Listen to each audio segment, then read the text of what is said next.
In 2020, I made a video about the infamous punk rocker GG Allin. And out of all the videos I've made over the years, I think this is one of the most interesting comment sections I've ever had. And this is because so many people actually recounted their own experiences with GG and the man that he was. In general, people were just talking about what it was like to meet him, whether it was backstage at a gig, some party he was at, opening up for him, or even some people who helped produce records for the man. But easily the most interesting comment I received on this video was from a man named Jerry Carnes, who was actually GG Allin's counselor for 1 year while he was in prison. It was an eye-opening comment to say the least, and I thought I'd share it with you. It said the following: I was Kevin Allin's counselor for a year while he was in a prison in Michigan. Had many talks with him in my office, and although he was guarded and didn't make much eye contact, at first anyway, he loosened up enough after a while for me to see the person behind the image, at least to a good degree. Although he had obvious personality and mental issues, Kevin Allin was not very much the same as the stage persona GG Allin, which is how his fans knew him. Although there were some similarities, Kevin was rather quiet, could be found most of the time on his top bunk in an open dorm type setting, presented a somewhat timid persona, and as the corrections officers I supervised agreed, seemed to be intimidated by the black inmates. Pretty much none of the other inmates knew who he was, and he purposely kept it that way. At one point he came up to one of my officers while holding his face and snitched out another inmate who had punched him.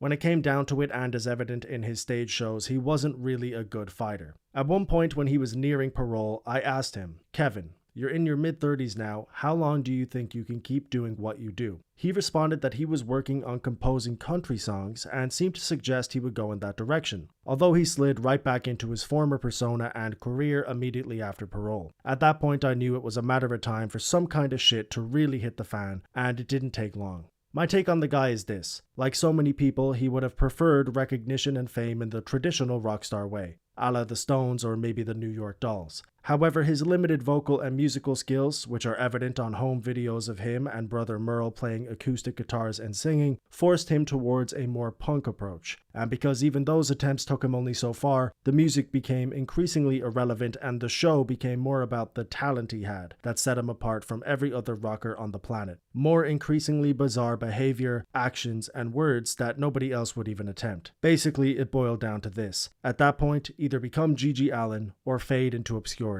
Although there's a lot of truth regarding record company weasels, Kevin wasn't personally really serious about his role and message. After all, nobody except maybe his most hardcore fans actually believed his shtick about saving rock and roll, especially by spilling blood. And no, we weren't holding him as a political prisoner in order to stop him from his mission, as more than one letter to us from outraged fans claimed. And yes, Kevin Allin had to have certain personality traits that would allow him to morph into GG when the show was on, but it was all very necessary to the caricature, the image, and wasn't how he would have written his own script. I came from a unique background myself and have known some real characters, so I actually liked the guy and felt some empathy for him, because in the end I'm pretty convinced of this: if Merle Allin Sr. had not been who he was, there would have been no GG Allin, only Kevin, and who knows, he might have turned out to be a rather sweet guy. So I thought that comment was really interesting coming from his actual former counselor, and I thought I'd share it with you because it really adds some really interesting perspective. It is already something that we kind of knew, and it's something I've come across a lot, which is that GG Allin, or Kevin Allin basically, was a pretty normal, pretty easy to get along with guy for the most part, but he would transform into this absolute maniac when he was on stage, or when he was in the studio, or when he had to put the character on. We see that in all of his talk show appearances, but when you see him backstage or in a pretty normal interview, he doesn't come across as that manic or that insane. He definitely did have a lot of strange traits and was a weird guy, there's no doubting that. Given his background and everything, I think that it's understandable he had some of those weird quirks and flaws and those little nuances that did make him a strange guy. But also given his background, I think it's pretty remarkable that he had any normal traits, or that he was even able to be calm and normal and introspective and all of those things. And it's what made him such a fascinating guy. So big shout out to Jerry for commenting this and